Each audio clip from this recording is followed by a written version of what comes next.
Hello दोस्तों, आपका अपना चैनल भीष्म अकादमी में स्वागत है। गाइज, हम प्रतिदिन की भांति हम फिर आज आधुनिक काल का ये 8वां भाग लेकर आए हैं। इससे पहले दोस्तों हम आधुनिक काल के 7 भाग कर चुके हैं, लगभग 350 प्रश्नों को पढ़ चुके हैं।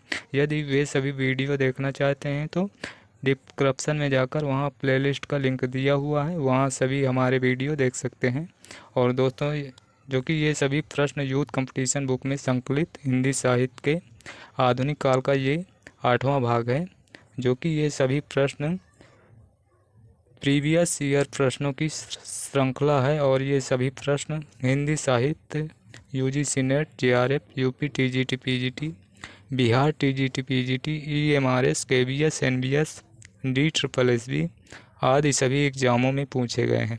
यदि आप हिंदी शिक्षक या हिंदी से संबंधित कोई भी तैयारी कर रहे हैं तो या तैयारी करना चाहते हैं तो आज ही हमसे जुड़कर तैयारी शुरू कर सकते हैं।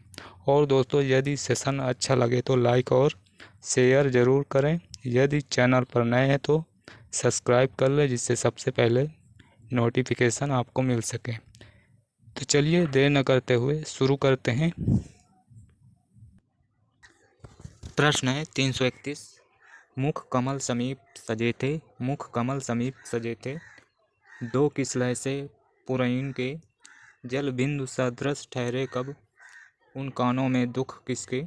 इस छंद में प्रेयसी के किस गुण या प्रवृत्ति का वर्णन हुआ है? तो इसमें इसमें वर्णन हुआ है प्रेयसी के निर्दय गुण या प्रवृत्ति का वर्णन हुआ। विकल्प सी सही है। तो चलिए अगला प्रश्न देखते हैं। प्रश्न है 332। पुरुर्वः पुरस्तम परेहि, पुरुर्वः पुरस्तम परेहि, दुरापना वात इवाहम अस्ति। उर्वशी का तृतीय अंक इस बीज भाव पर केंद्रित है। इसका स्रोत ऋग्वेद है। विकल्प ए सही है। चलिए इसकी व्याख्या देखते हैं। पुरुर्वा पुरस्तम परेहि, दुरापना वात इवाहम अस्मि। अर्थात हे पुरुर्वा, तुम अपने घर लौट जाओ, मैं वायु के समान दुष्प्राप्त हूँ। उर्वशी का तृतीय अंक इस बीज भाव पर केंद्रित है। इसका स्रोत ऋग्वेद है। उर्वशी महाकाव्य के रचयिता रामधारी सिंह दिनकर हैं। इसमें कुल 5 अंक है। उर्वशी में कुल 5 अंक है। तो चलिए अगला प्रश्न, सूची 1 को सूची 2 में मिलान करना है।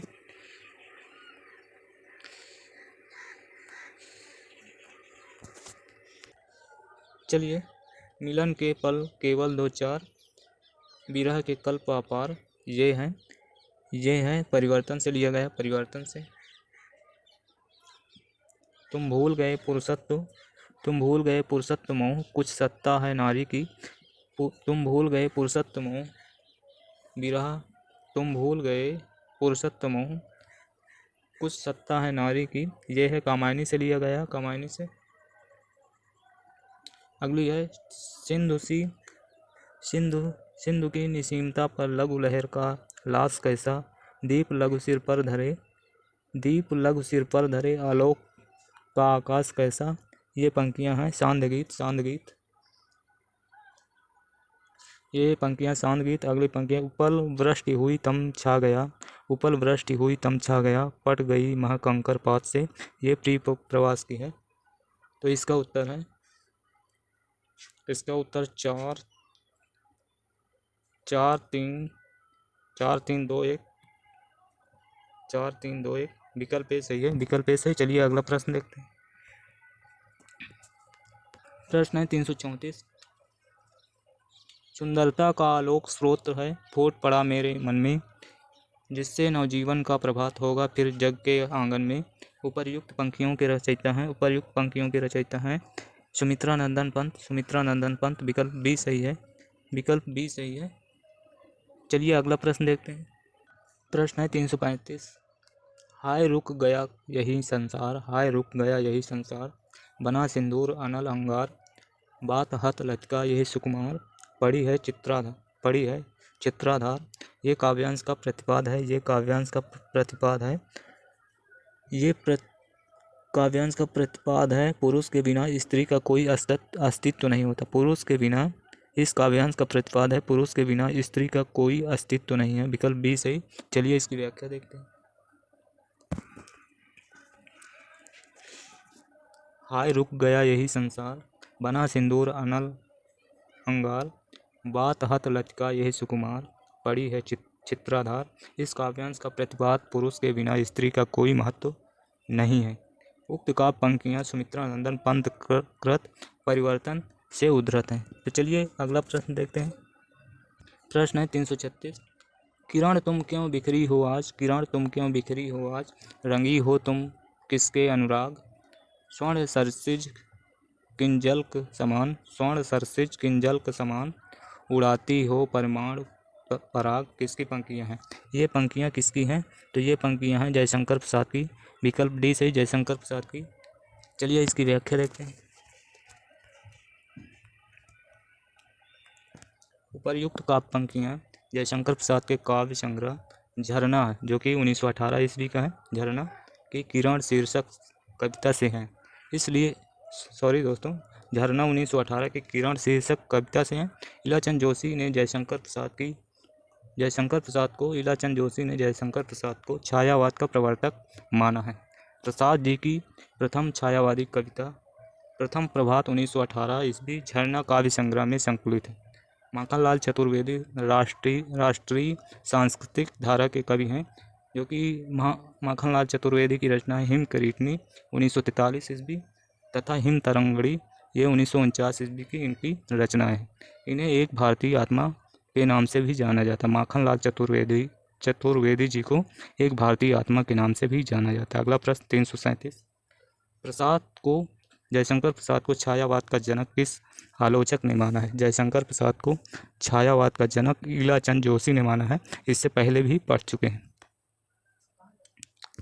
चलिए इसकी व्याख्या देखते हैं। जयशंकर प्रसाद को छायावाद का प्रवर्तक इलाचंद जोशी ने माना है। आचार्य रामचंद्र शुक्ल ने मैथिली शरण गुप्त और मुकुटधर पांडे को छायावाद का प्रवर्तक माना है। रामचंद्र शुक्ल ने मैथिली शरण गुप्त और मुकुटधर पांडे को छायावाद का प्रवर्तक माना है। छायावाद के प्रमुख 4 स्तंभों में जयशंकर प्रसाद, सुमित्रा नंदन पंत, सूर्यकांत त्रिपाठी निराला और महादेवी वर्मा आती हैं। चलिए अगला प्रश्न 338। प्रसाद जी की कमानी में पात्र प्रतीकों के निम्नलिखित जोड़ों में से कौन सा जोड़ा गलत है? तो चलिए देखते हैं कौन सा जोड़ा गलत है। श्रद्धा हृदय का प्रतीक ये सही है। ईड़ा बुद्धि का प्रतीक ये सही है। मनु मन का प्रतीक ये भी सही है। वृषभ आनंद का प्रतीक नहीं है। वृषभ आनंद का प्रतीक नहीं है, ये गलत है। विकल्प सी इसमें इसका उत्तर प्रश्न के अनुसार विकल्प सी सही है। चलिए इसकी व्याख्या देखते हैं। मनु मन का प्रतीक है। श्रद्धा हृदय का प्रतीक है। ईड़ा बुद्धि का और कुमार मानव का प्रतीक है, अतः विकल्प सी असंगत है। अगला प्रश्न 339। राम की शक्ति पूजा किसकी कविता है? राम की शक्ति पूजा किसकी कविता है? राम की शक्ति पूजा राम की शक्ति पूजा सूर्यकांत त्रिपाठी निराला की कविता है। विकल्प डी सही है। चलिए इसकी व्याख्या देखते हैं। राम की शक्ति पूजा 1936 ईस्वी सूर्यकांत त्रिपाठी निराला की कविता है। इसका आधार बांग्ला का कृतिवास रामायण है। आचार्य रामचंद्र शुक्ल के अनुसार बहु वस्तु स्पर्शनी प्रतिभा निराला जी में है। अगला फैक्ट है, निराला कृत सरोज स्मृति को हिंदी का सर्वश्रेष्ठ तथा प्रथम शोकगीत माना जाता है। चलिए अगला प्रश्न देखते हैं। निराला जी की रचनाएं प्रमुख: अनामिका 1923 ईस्वी की, तुलसीदास 1938 ईस्वी में प्रकाशित हुई, बेला 1946, कुकुरमुत्ता 1942, परिमल 1930। अगला प्रश्न 340। जयशंकर प्रसाद जी का कौन सा काव्य स्मृति काव्य की श्रेणी में आता है? तो उसका उत्तर है इसमें से है आंसू। ये आंसू 1925 ईस्वी का है। ये प्रसाद जी का आंसू स्मृति काव्य की श्रेणी में आता है और ये विरह प्रधान स्मृति काव्य है। इसे हिंदी का मेघदूत कहा जाता है। तो इसका उत्तर विकल्प डी सही है। चलिए इसकी व्याख्या देखते हैं। प्रसाद कृत आंसू 1925 ईस्वी स्मृति काव्य की श्रेणी में आता है। आंसू 133 छंदों का विरह प्रधान स्मृति काव्य है। इसे हिंदी का मेघदूत कहा जाता है। प्रमुख काव्य कृतियाँ हैं अशोक की चिंता 1928, लहर 1933, महाराणा का प्रताप 1914, कानन कुसुम 1913, बभ्रुवाहन 1911, झरना 1918, शोकोच्छ्वास 1910, प्रसाद कृत कामायनी 1935, आधुनिक काल का प्रथम आधुनिक महाकाव्य है। इसमें प्रसाद जी ने कश्मीरी शैव दर्शन की अभिव्यक्ति की है। ये 15 सर्गों में है। चलिए अगला प्रश्न देखते हैं। चित्रधार प्रश्न है, चित्रधार किस कवि की ब्रजभाषा की प्रथम कृति है? तो ये भी जयशंकर प्रसाद की है। विकल्प डी सही है। विकल्प डी सही है। चलिए, चित्रधार जयशंकर प्रसाद की ब्रजभाषा की प्रथम कृति है। ब्रजभाषा की कविता प्रसाद कलाधर नाम से लिखते थे। ब्रजभाषा की कविता प्रसाद जी कलाधर नाम से लिखते थे। और इनका खड़ी बोली में पहला काव्य संग्रह कानन कुसुम है तथा प्रसाद की अंतिम रचना कामायनी है, जो कि 1935 ईस्वी की है। चलिए अगला प्रश्न देखते हैं। प्रश्न है 342। महादेवी वर्मा को ज्ञानपीठ पुरस्कार उनकी किस कृति के लिए मिला था? ये मिला था यामा के लिए सन 1982 ईस्वी में यामा के लिए मिला था, जो कि यामा 1940 ईस्वी में प्रकाशित हुई थी और इसको ज्ञानपीठ पुरस्कार मिला था 1982 ईस्वी में। चलिए इसकी व्याख्या देखते हैं। महादेवी वर्मा को 1940 कृति पर 1982 में ज्ञानपीठ पुरस्कार मिला था। इनकी अन्य महत्वपूर्ण काव्य कृतियाँ हैं निहार 1930 ईस्वी, रश्मि 1932, नीरजा 1935, सांदगीत 1936, दीपशिखा 1942, सप्तपांडा 1960 ईस्वी। ये सभी महादेवी वर्मा की रचना है। अगला फैक्ट है, महादेवी वर्मा कृत सप्तपांडा में ऋग्वेद के मंत्रों का हिंदी काव्यानुवाद संकलित है। यामा में निहार, रश्मि, नीरजा और सांदगीत को संकलित किया गया है। चलिए अगला प्रश्न देखते हैं। 343 प्रश्न है 343। वस्तुओं में आध्यात्मिक छाया का भान ही छायावाद है, किस आलोचक का कथन है? वस्तुओं में आध्यात्मिक छाया का भान ही छायावाद है, ये किस आलोचक का कथन है? ये प्रमुख आलोचक है नंद दुलारे वाजपेयी। विकल्प डी सही है। चलिए इसकी व्याख्या देखते हैं।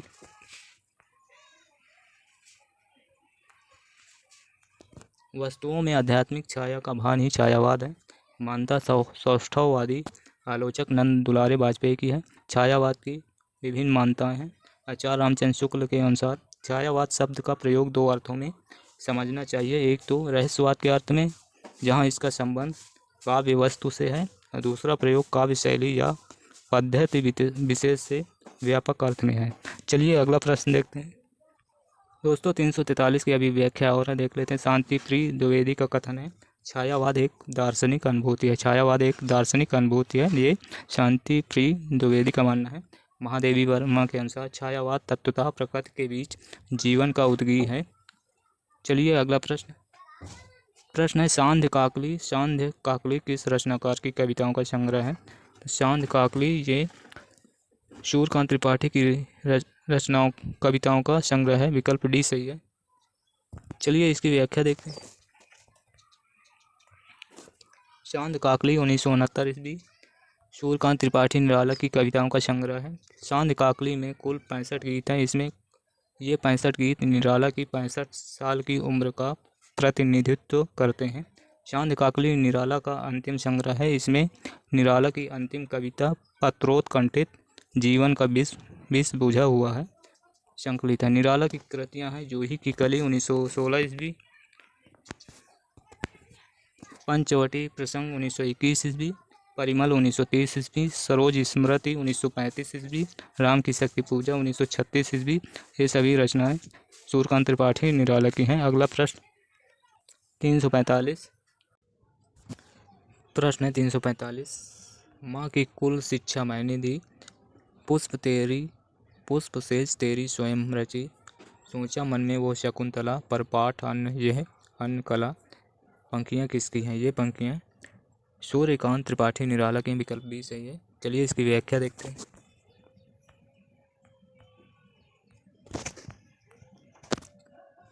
ये पंक्तियाँ हैं सूर्यकांत त्रिपाठी निराला की, जिसे उन्होंने अपनी पुत्री सरोज के निधन पर शोक गीत के रूप में सरोज स्मृति में शीर्षक से लिखा है। निराला की कृतियाँ काव्य संग्रह अनामिका 1923 ईस्वी, द्वितीय संस्करण इसका निकला 1938 ईस्वी, परिमल 1930, गीत का 1936, तुलसीदास 1938, कुकुर मुत्ता 1942। ये सभी रचनाएं सूर्यकांत त्रिपाठी निराला की हैं। चलिए अगला प्रश्न देखते हैं। प्रश्न है 346। उच्छ्वास किसका काव्य संग्रह है? उच्छ्वास ये है पंत जी का, सुमित्रानंदन पंत का काव्य संग्रह है। चलिए इसकी व्याख्या देखते हैं। उच्छ्वास 1920 ईस्वी एक प्रमुख छायावादी कवि सुमित्रानंदन पंत की रचना है। पंत की प्रथम छायावादी रचना युगांत है 1936 ईस्वी की, युगवाणी 1939 ईस्वी तथा ग्राम्य है 1940 ईस्वी। पंत जी की प्रगतिवादी रचना युगवाणी और ग्राम्य ये सभी प्रगतिवादी हैं और युगांत इनकी छायावादी प्रथम रचना है 1936 ईस्वी की। चलिए अगला प्रश्न। परिमल किसका काव्य संग्रह है? परिमल सूर्यकांत त्रिपाठी निराला का काव्य संग्रह है। विकल्प सी सही है। चलिए इसकी व्याख्या देखते हैं। परिमल सूर्यकांत त्रिपाठी निराला की महत्वपूर्ण काव्य संग्रह है। इसका प्रकाशन 1930 ईस्वी में हुआ। जूही की कली, बादल राग, भिक्षुक, पंचवटी प्रसंग परिमल में संकलित है। परिमल की भूमिका में निराला ने लिखा, मनुष्यों की मुक्ति की तरह कविता की भी मुक्ति होती है। ये निराला जी की उक्ति है। चलिए अगला प्रश्न। निम्न में से किस कवि को पहले नाम गुसाई दत्त था? तो इनमें से है सुमित्रानंदन पंत का पहले का नाम, बचपन का नाम गुसाई दत्त था। विकल्प ए सही है। चलिए व्याख्या देखते हैं। सुमित्रानंद का बचपन का नाम गुसाई दत्त था। इनका जन्म 1900 ईस्वी में कौसानी जो कि अल्मोड़ा में हुआ था। चिदम्बरा पंत जी का महत्वपूर्ण कविताओं का संग्रह है। इस पर इन्हें 1968 में भारतीय ज्ञानपीठ पुरस्कार प्राप्त हुआ था। तो चलिए 349 नंबर प्रश्न। पंक्तियाँ हैं, अबे सुन बे गुलाब में गुलाब किसका प्रतीक है? इसमें देखना है। इसमें अबे सुन बे गुलाब में गुलाब प्रतीक है पूंजीपति वर्ग का। विकल्प सी सही है। चलिए इसकी व्याख्या देखते हैं। सूर्यकांत त्रिपाठी निराला की कविता कुकुर मुत्ता का प्रकाशन 1942 ईस्वी में हुआ। यह द्वितीय विश्व युद्ध का दौर था। इस कविता में द्वितीय विश्व युद्ध के साथ पनपती हुई सामंती पूंजीवादी व्यवस्था का चित्रण है। कविता में गुलाब पूंजीपति वर्ग का प्रतीक है। निराला की प्रथम कविता जूही की कली 1916 ईस्वी में प्रकाशित हुई। अगला प्रश्न है 350। कवि निराला ने किसे हिंदी के विशाल मंदिर की सरस्वती कहा है? कवि निराला ने किसे हिंदी के विशाल मंदिर की सरस्वती कहा है? वो है महादेवी वर्मा के लिए। विकल्प ए सही है। चलिए इसकी व्याख्या देखते हैं। मुक्त छंद के प्रवर्तक हैं कौन? सूर्यकांत त्रिपाठी निराला। निराला जी ने महादेवी वर्मा को हिंदी के विशाल मंदिर की सरस्वती कहा है। महादेवी को आधुनिक युग की मीरा भी कहा जाता है। इनके प्रमुख काव्य हैं निहार 1930 ईस्वी, रश्मि है 1932 ईस्वी, नीरजा है 1935 ईस्वी और सांद गीत है 1936 ईस्वी। अगला प्रश्न है अरुण यह मधुमय देश हमारा, ये पंक्ति किसकी है? अरुण यह मधुमय देश हमारा, ये पंक्ति है जयशंकर प्रसाद के रचित नाटक चंद्रगुप्त जो कि 1931 ईस्वी, जो कि ये कार्नेलिया पात्र द्वारा गीत गाया गया। विकल्प बी सही है। इसका उत्तर विकल्प बी सही है।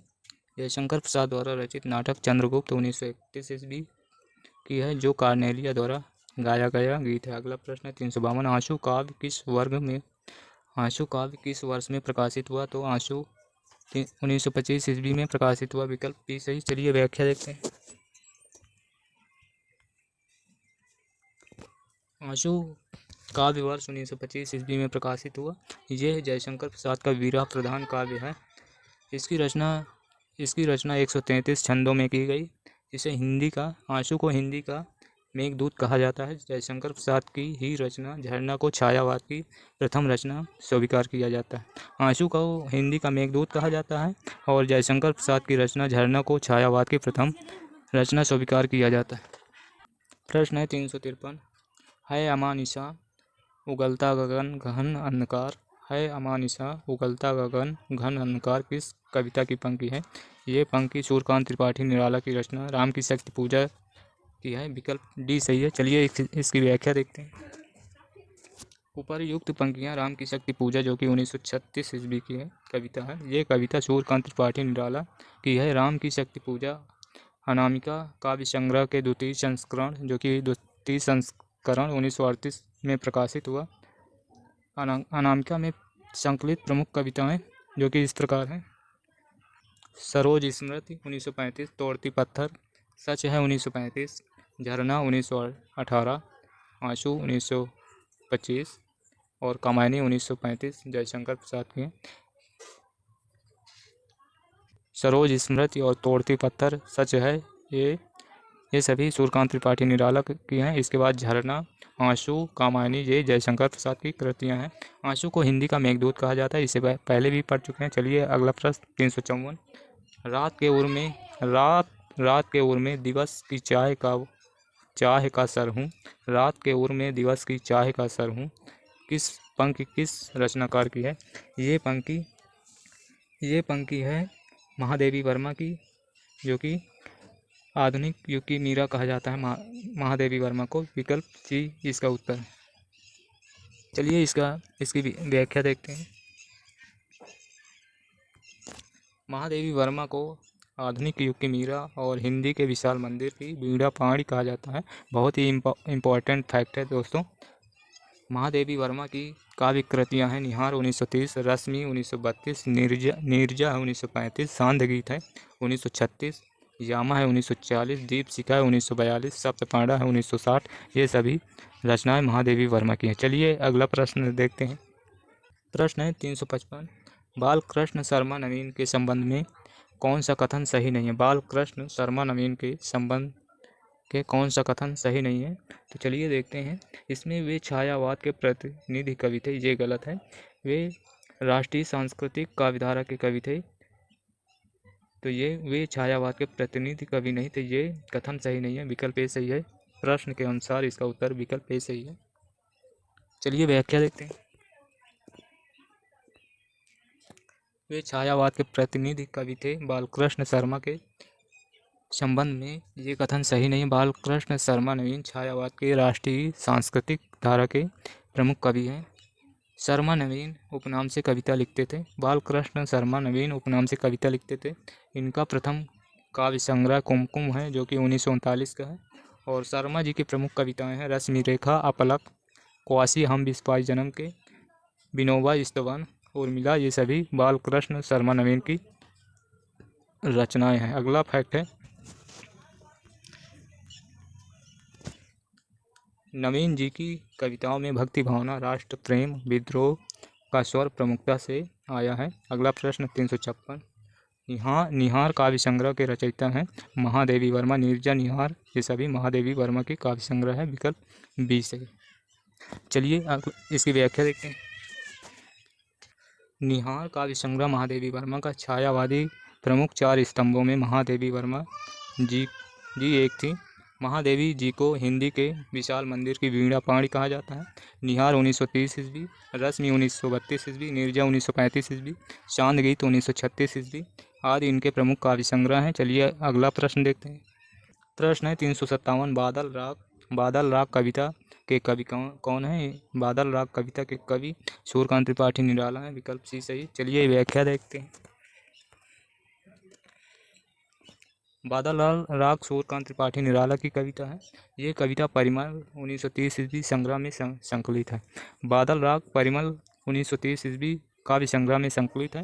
निराला की लंबी कविता है सरोज स्मृति। सरोज स्मृति को हिंदी का प्रथम शोक गीत माना जाता है। निराला के प्रमुख काव्य संग्रह है अनामिका 1923 ईस्वी, परिमल है 1930 ईस्वी, गीतका है 1936 ईस्वी, तुलसीदास है 1938 ईस्वी और कुकुर मुत्ता है 1942 ईस्वी और सांध्य काकली 1969 ईस्वी आदि ये सभी रचनाएं सूर्यकांत त्रिपाठी निराला की हैं। अगला प्रश्न है 358। कौन सी सिया राम शरण गुप्त की रचना है? तो इनमें से मौर्य विजय सिया राम शरण गुप्त की रचना है। सिया राम शरण गुप्त मैथिली शरण गुप्त के अनुज यानी कि छोटे भाई थे, तो इनकी रचना है मौर्य विजय। विकल्प डी सही है। चलिए इसकी व्याख्या देखते हैं। मौर्य विजय सिया राम शरण गुप्त की रचना है। रसिक रहस्य अयोध्या सिंह उपाध्याय की, जबकि विष्णु प्रिया और स्वदेश संगीत राष्ट्र कवि मैथिली शरण गुप्त की काव्य कृतियाँ हैं। सिया राम शरण गुप्त मैथिली शरण गुप्त के अनुज थे, यानी कि छोटे भाई थे। प्रश्न है 358, आंसू में किस रस की प्रधानता है? आंसू में करुण रस की प्रधानता है। विकल्प बी सही है। आंसू 1925 ईस्वी की रचना है और इसमें करुण रस प्रधान है। चलिए इसकी व्याख्या देखते हैं। आंसू 1925 ईस्वी जयशंकर प्रसाद की कृति है। यह 133 छंदों में रचित विरह का प्रधान स्मृति काव्य है। आंसू में करुण रस की प्रधानता है। इसे हिंदी का मेघदूत कहा जाता है। प्रसाद रचित झरना को छायावाद की प्रथम प्रयोगशाला भी कहा जाता है। अगला प्रश्न 360, चाह नहीं सुरबाला के गहनों में गूथा जाऊं, पंक्तियां किस कवि की हैं? ये पंक्तियां पुष्प की अभिलाषा से ली गई हैं, जो कि पुष्प की अभिलाषा माखनलाल चतुर्वेदी की रचना है। इसका उत्तर विकल्प डी सही है। चलिए इसकी व्याख्या, सॉरी दोस्तों, इसका उत्तर विकल्प बी सही है। माखनलाल चतुर्वेदी की पंक्तियां हैं। उपर्युक्त पंक्तियां माखनलाल चतुर्वेदी की प्रसिद्ध कविता पुष्प की अभिलाषा की हैं। इनकी प्रमुख कृतियां हिम तरंगणी 1943, हिम किरीटनी 1943, हिम तरंगनी 1949, माता 1951 तथा समर्पण 1956, ये सभी माखनलाल चतुर्वेदी की रचनाएं। अब देखते हैं सिया राम शरण गुप्त की प्रमुख रचनाएं। आर्द्रा 1927 ईस्वी, पाथे 1933 ईस्वी, मृणमयी 1936 ईस्वी तथा बापू 1937 ईस्वी, ये सभी सिया राम शरण गुप्त की रचनाएं। चलिए देखते हैं मैथिली शरण गुप्त की रचना। इससे पहले भी मैथिली शरण गुप्त के बारे में द्विवेदी काल में पढ़ ही चुके हैं। चलिए अगला प्रश्न देखते हैं। प्रश्न है, हिम तरंगनी किसका काव्य संग्रह? हिम तरंगनी माखनलाल चतुर्वेदी का काव्य संग्रह है। विकल्प सी सही है। चलिए व्याख्या देखते हैं। हिम तरंगनी 1949 माखनलाल चतुर्वेदी का काव्य है। माखनलाल चतुर्वेदी राष्ट्रीय सांस्कृतिक धारा के कवि हैं। इन्हें एक भारतीय आत्मा के नाम से भी जाना जाता है। रामधारी सिंह दिनकर अधैर्य का कवि कहा जाता है। दिनकर की प्रमुख कृतियां हैं हुंकार, रसवंती, कुरुक्षेत्र, रसरती तथा इतिहास के आंसू, ये सभी रामधारी सिंह दिनकर की रचनाएं। अगला प्रश्न 362, मुक्त करो नारी को चिरवंदनी नारी को, मुक्त करो नारी को चिरवंदनी नारी को, युग युग की बर्बर कारा से जननी सखी प्यारी को, नारी भावना से संबंधित निम्न पंक्तियां किस कवि की हैं? तो ये पंक्तियां हैं सुमित्रा नंदन पंत की। विकल्प सी सही है। चलिए इसकी व्याख्या देखते हैं। उपर्युक्त पंक्तियां सौंदर्य के अप्रतिम कवि सुमित्रा नंदन पंत की हैं। नारी स्वतंत्रता के पक्ष में पंत जी ने कहा, भारतीय सभ्यता और संस्कृति का पूर्ण उदय तभी संभव है जब नारी स्वतंत्र वातावरण में जा रही हो। प्रमुख रचनाएं हैं सुमित्रा नंदन पंत की पल्लव 1928 ईस्वी का है, युगांत 1932 ईस्वी का है, सॉरी दोस्तों गुंजन 1932 ईस्वी का, युगांत 1936 ईस्वी का है, युगवाणी 1939 ईस्वी का है और ग्राम्य 1940 ईस्वी का है। ये सभी रचनाएं सुमित्रा नंदन पंत की हैं। अगला प्रश्न है, नीड़ का निर्माण फिर के लेखक हैं? हरिवंश राय बच्चन। विकल्प डी सही है। विकल्प डी सही है। चलिए इसकी व्याख्या देखते हैं। दोस्तों व्याख्या पढ़ने से पहले आप सभी से रिक्वेस्ट है कि सेशन अच्छा लगा हो तो लाइक और शेयर करें, और अच्छा ना लगा हो तो डिसलाइक भी कर सकते हैं, और अच्छा लगा हो तो लाइक और शेयर करेंगे ही। और हमारे साथ प्रतिदिन बने रहना चाहते हैं तो हमारे चैनल को सब्सक्राइब कर लो, जिससे सबसे पहले आपको नोटिफिकेशन मिल सके। और हमारे सभी वीडियो देखना चाहते हैं तो आप या तो डिस्क्रिप्शन के नीचे लिंक दिया हुआ है, या तो इसी सेशन के लास्ट में आपको प्लेलिस्ट का लिंक दिखाई देगा, उसमें क्लिक करके आप सभी हमारे वीडियो देख सकते हैं। तो चलिए व्याख्या पढ़ते हैं। नीड़ का निर्माण फिर 1970 ईस्वी हरिवंश राय बच्चन की प्रसिद्ध कृति है। ये उनकी आत्मकथा का दूसरा भाग है। बच्चन जी ने अपनी आत्मकथा 4 भागों में लिखी जो इस प्रकार है। प्रथम भाग का नाम क्या भूलूं क्या याद करूं 1969 ईस्वी है। दूसरे भाग का नाम नीड़ का निर्माण फिर ये 1970 ईस्वी। दोस्तों इनका सन भी पूछ सकता है तो इनको याद जरूर रखिए। चलिए तीसरे भाग का नाम था बसेरे से दूर, ये 1978 ईस्वी में प्रकाशित हुआ। चतुर्थ भाग का नाम था 10 द्वार से सोपान तक, ये 1985 ईस्वी में। तो अगला प्रश्न है 364, वरदे वीणा वादनी वरदे, ये सरस्वती वंदना किस कवि ने लिखी थी? तो चलिए देखते हैं। ये पंक्तियाँ लिखी हैं सूर्यकांत त्रिपाठी निराला की हैं, विकल्प डी सही है।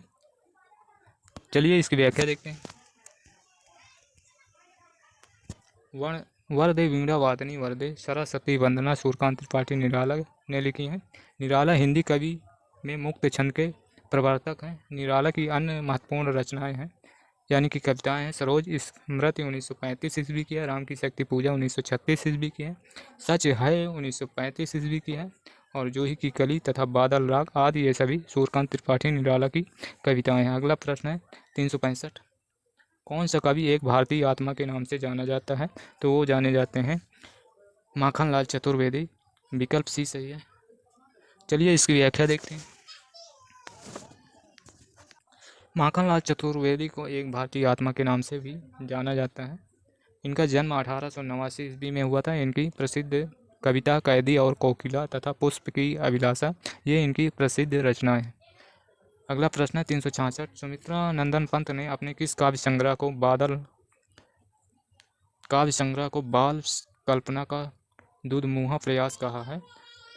तो वो है, इनमें से वो है विकल्प सी वीणा को कहा है। सुमित्रा नंदन पंत ने अपने वीणा काव्य संग्रह को बाल कल्पना का दुधमुहा प्रयास कहा है, विकल्प सी वीणा सही है। चलिए इसकी व्याख्या देखते हैं।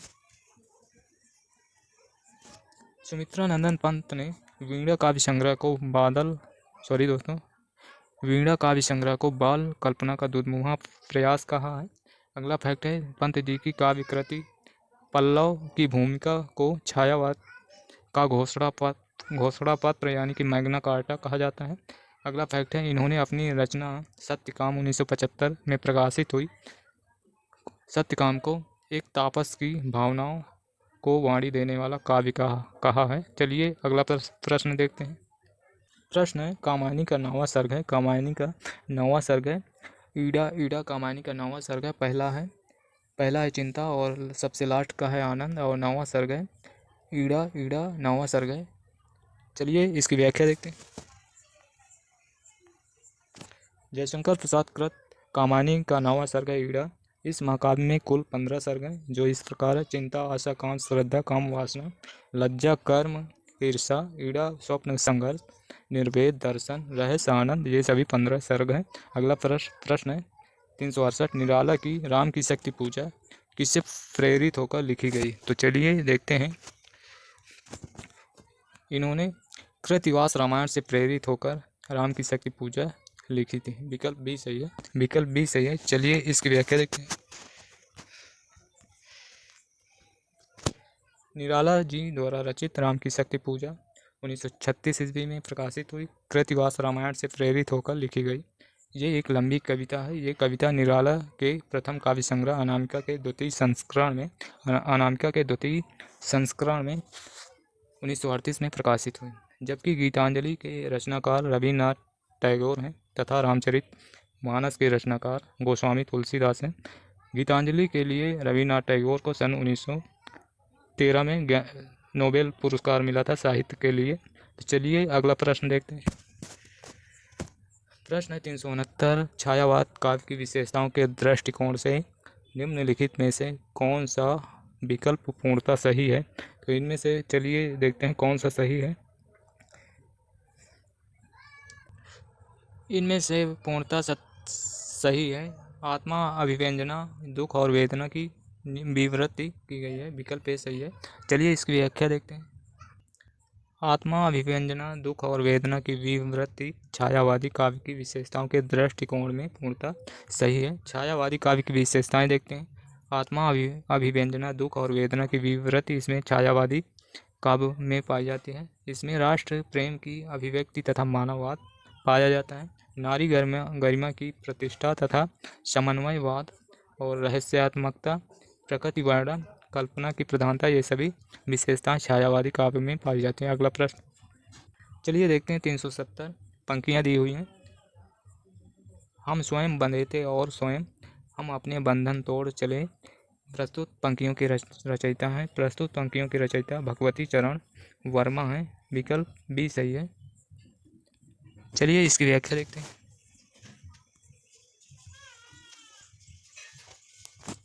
परयुक्त पंक्तियाँ भगवती चरण वर्मा की रचित कविता हम दीवानों की क्या हस्ती, आज यहाँ कल वहाँ चले से ली गई हैं। भगवती चरण वर्मा की काव्य रचना है स्मृति कब, तुम अपनी हो, जय अपना है, वसंत उत्सव, मानव भैंसा गाड़ी, ये सभी भगवती चरण वर्मा की रचनाएं हैं। चलिए अगला प्रश्न देखते हैं। प्रश्न है 371। पुष्प पुष्प से तंद्रालस लालसा खींच लूँगा मैं, अपने नवजीवन का अमृत सहर्ष सींच दूंगा मैं। प्रस्तुत पंक्तियों के रचयिता हैं, इन पंक्तियों की रचयिता हैं सूर्यकांत त्रिपाठी निराला। विकल्प डी सही है। पुष्प पुष्प से इंद्रालस लालसा खींच लूँगा मैं, अपने नवजीवन का अमृत सहर्ष सींच दूंगा मैं। ये पंक्तियाँ सूर्यकांत त्रिपाठी निराला की हैं। चलिए इसकी व्याख्या देखते हैं। ये पंक्तियाँ सूर्यकांत त्रिपाठी निराला की हैं। ये कविता ध्वनि से ली गई है। इस कविता में निराला जी ने वसंत ऋतु का वर्णन किया है। चलिए अगला प्रश्न देखते हैं। प्रश्न है कुकुर मुत्ता कविता किस कवि ने लिखी है। कुकुर मुत्ता कविता किस कवि ने लिखी है। कुकुर मुत्ता प्रश्न है दोस्तों व्याख्या है कुकुर मुत्ता 1942 ईस्वी में प्रकाशित हुई कविता को कुकुर मुत्ता कविता को निराला ने लिखा है। इसमें कुकुर मुत्ता सर्वहारा वर्ग का प्रतीक और गुलाब पूंजी वर्ग का प्रतिनिधि है। निराला की अन्य रचनाएं हैं अनामिका 1923 ईस्वी, परिमल 1930 ईस्वी, चांद काकली 1969 ईस्वी, सरोज स्मृति 1935 ईस्वी, राम की शक्ति पूजा 1936 ईस्वी, तुलसीदास 1938 ईस्वी। ये सभी निराला जी की रचनाएं हैं। चलिए अगला प्रश्न देखते हैं। प्रश्न है 373। निम्न विकल्पों में से कौन सी रचना दिनकर जी की है। तो इनमें से रसवंती भी दिनकर जी की है। विकल्प ए सही है। विकल्प ए सही है। चलिए इसकी व्याख्या देखते हैं।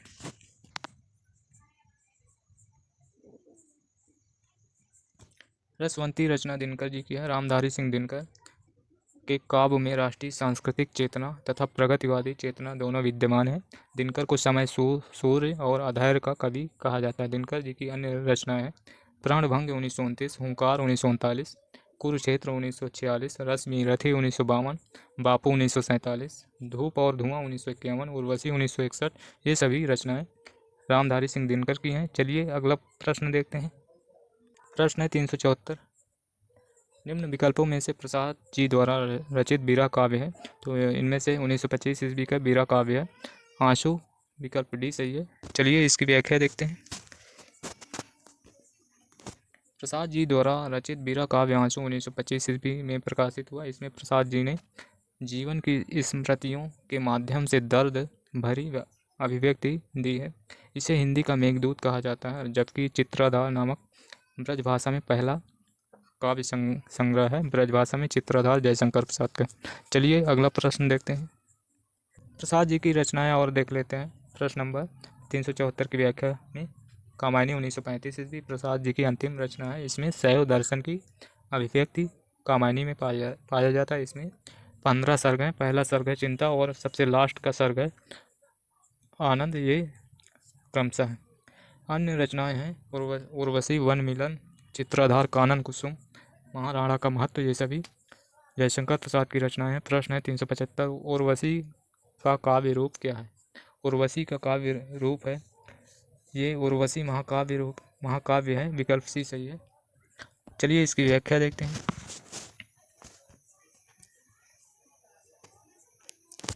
उर्वशी 1961 ईस्वी की महाकाव्य है। इसमें कुल 5 अंक हैं। उर्वशी में 5 अंक है। इसे दिनकर जी ने स्वयं काम अध्यात्म की कृति कहा है। उर्वशी को दिनकर जी ने काम अध्यात्म की कृति कहा है। इसका नायक है पुरूरवा है और नायिका उर्वशी।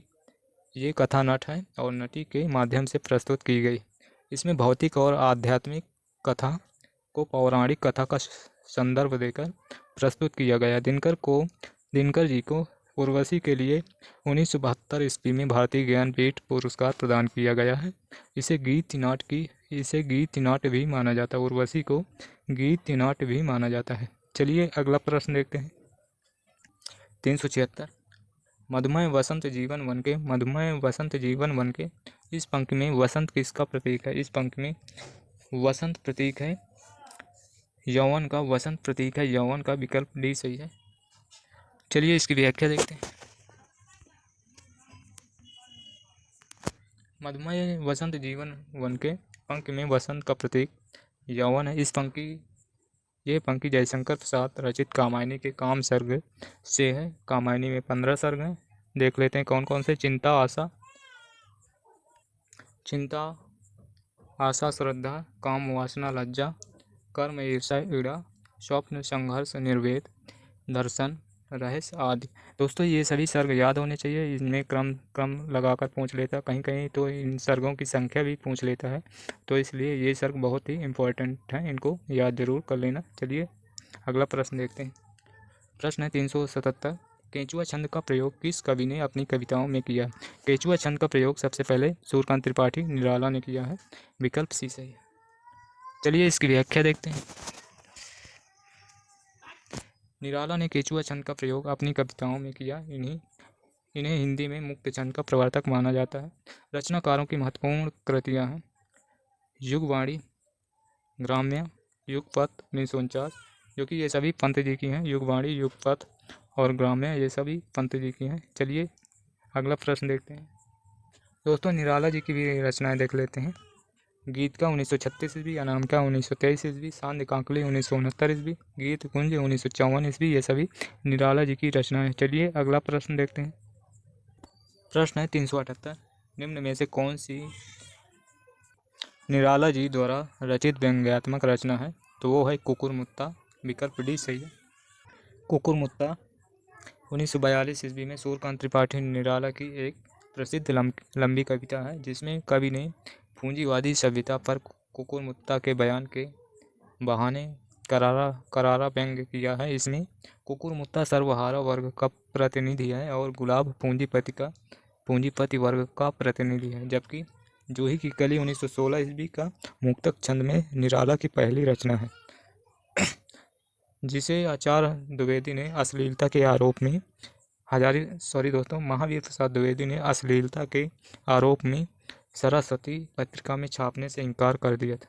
सरोज स्मृति 1935 ईस्वी को निराला ने अपनी पुत्री सरोज के निधन पर शोक गीत के रूप में लिखा है। चलिए अगला फैक्ट देखते हैं। तुलसीदास 1938 ईस्वी में निराला ने तुलसी को भारत का सांस्कृतिक सूर कहा। प्रश्न है कविता करने की प्रेरणा मुझे सबसे पहले प्रकृति निरीक्षण से मिली, जिसका श्रेय मेरी जन्मभूमि पूर्वांचल प्रदेश का है। ये कथन किस कवि का है? ये कथन सुमित्रा नंदन पंत का, विकल्प सी सही है। चलिए इसकी व्याख्या देखते हैं।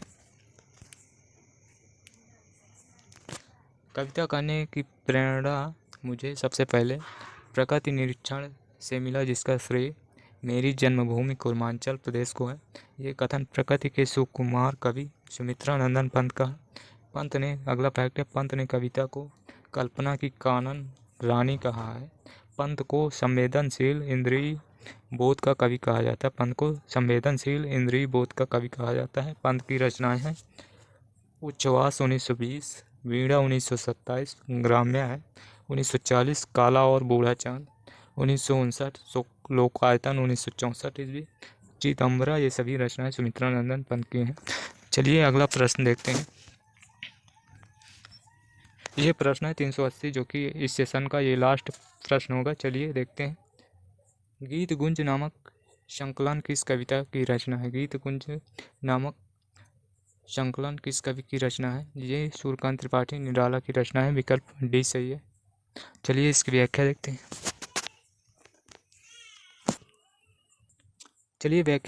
गीत गुंज 1954 ईस्वी में प्रकाशित काव्य संकलन निराला की रचना है। राग विराग में कुल 130 रचनाएं हैं, जिन्हें 3 चरणों में बांटा गया है, जिसके तृतीय चरण 1950 से 61 में कुल 4 संग्रह प्रकाशित हुए हैं, जिनमें से देखते हैं अर्चना 1950, आराधना 1953, गीत गुंज 1954 है, सांध्य काकली है 1969। तो दोस्तों आज का सेशन यहीं समाप्त करेंगे। इससे पहले हम आप सभी से रिक्वेस्ट करेंगे, यदि सेशन अच्छा लगा हो तो लाइक और शेयर ज़रूर करें। और यदि सेशन अच्छा ना लगा हो तो डिसलाइक भी कर सकते हैं। और डेली हमारे साथ बने रहना चाहते हैं तो चैनल को सब्सक्राइब कर ले, जिससे सबसे पहले नोटिफिकेशन मिल सके। और यदि हमारे सभी वीडियो देखना चाहते हैं तो अभी अभी वीडियो का प्लेलिस्ट का लिंक दिखाई देगा, उसमें क्लिक करके हमारे सभी वीडियो देख सकते हैं। और यदि हमारे चैनल को सब्सक्राइब करना चाहते हैं तो लोगो भी दिखेगा, उसमें क्लिक करके हमारे चैनल की सदस्यता प्राप्त कर सकते हैं, जिससे सबसे पहले आपको नोटिफिकेशन मिल जाया करेगा। चलिए इस सेशन को समाप्त करेंगे, फिर मिलेंगे अगले सेशन में। धन्यवाद। जय हिंद, जय भारत, वंदे मातरम।